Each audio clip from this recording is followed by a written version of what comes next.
pencatatan keuangan dalam usaha tani ini?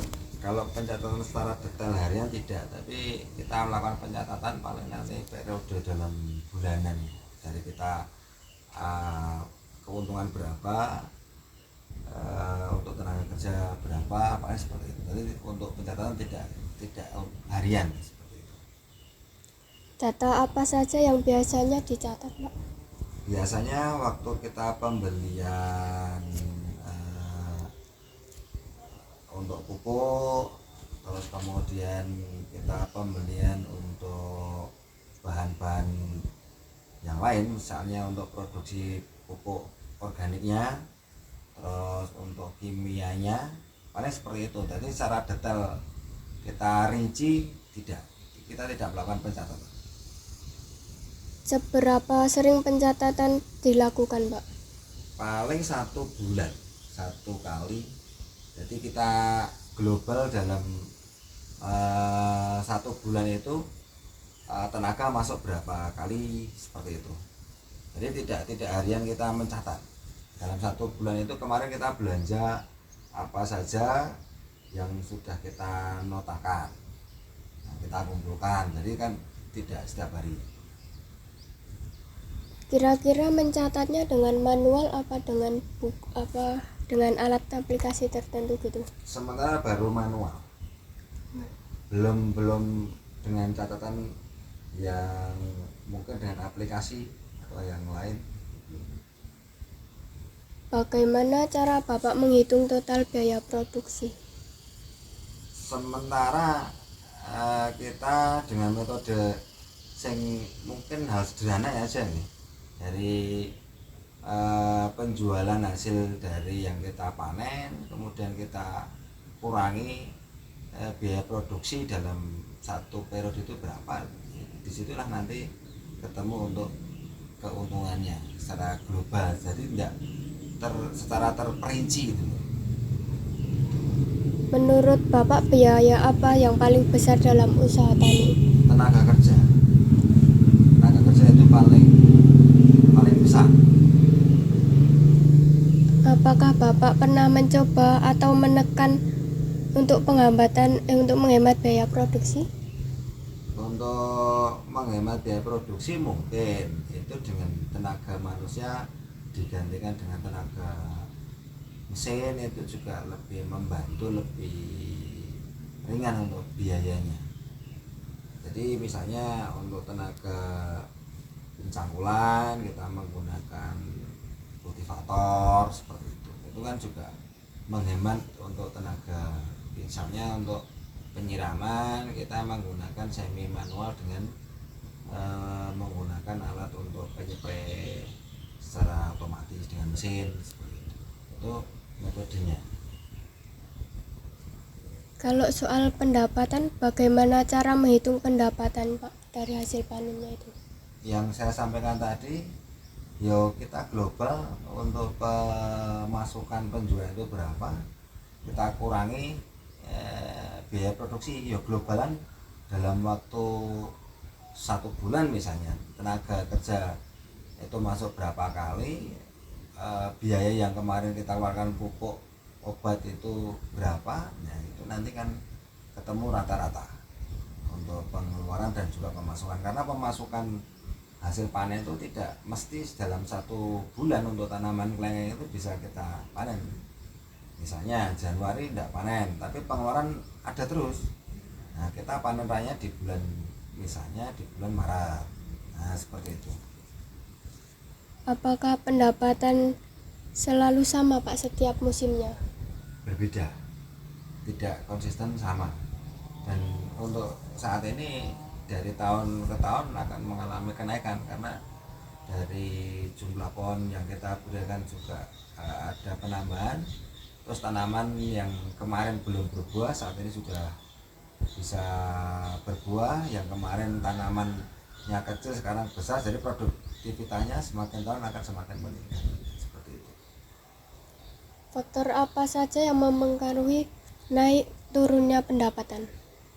Untuk naik turunnya pendapatan itu faktor alam itu juga berpengaruh, kemudian faktor kapan pasca kita panen itu di bulan apa kita juga pengaruh juga.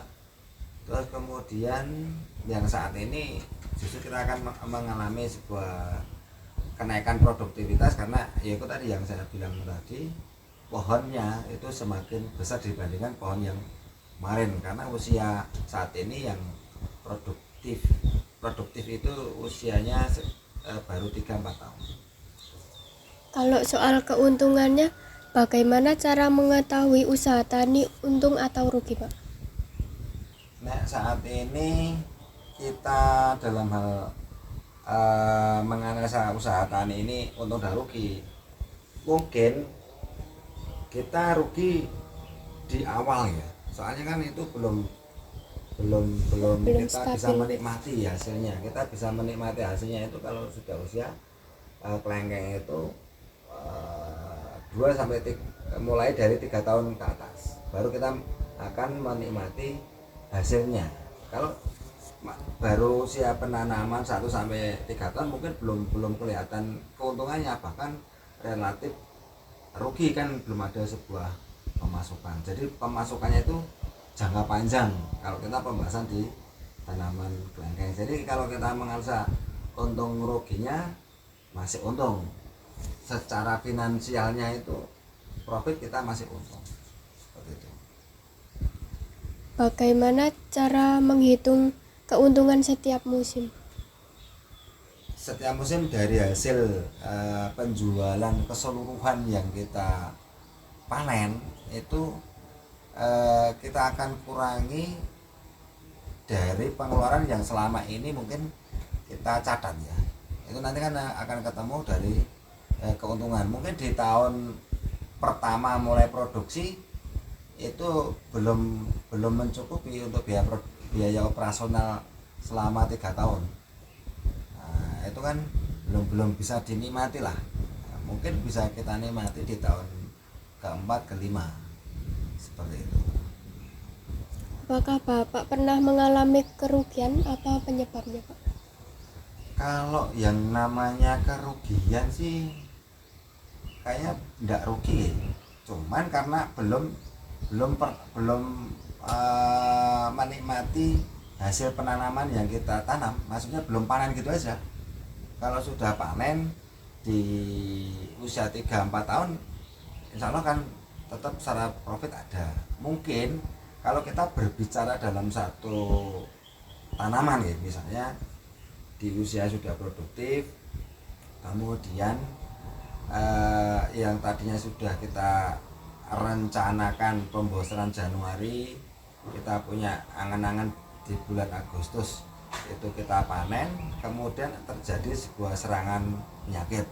Nah itu kan paling ruginya yang tadinya kita harapkan panen jadi tidak panen, seperti itu paling ruginya. Tapi tidak semua tanaman seperti itu. Nah, jadi hampir semuanya panen semua, untung semua. Apakah data keuangan digunakan untuk mengambil keputusan usaha? Keuntungan digunakan mengambil keputusan usaha, data keuangan. Iya, itu kita gunakan juga. Kan kita nanti akan menganalisa dari keuntungan dan kerugian. Contoh keputusan apa saja yang pernah diambil berdasarkan data tersebut? Misalnya kita menganalisa tentang pengeluaran untuk tenaga kerja yang tadi kita sampaikan ya. Nah, kemudian kok ini ada pembengkakan biaya tenaga kerja. Bagaimana kita untuk mengurangi biaya tenaga kerja agar lebih efektif, efisien? Misalnya dengan kita gantikan mesin, kita gunakan alat yang tepat guna, misalnya seperti itu. Itu kan langkah-langkah yang kita ambil. Misalnya untuk menanggulangi hama codot, hama kelelawar, itu kita menggunakan baring jaring yang lebih besar, itu kan salah satunya.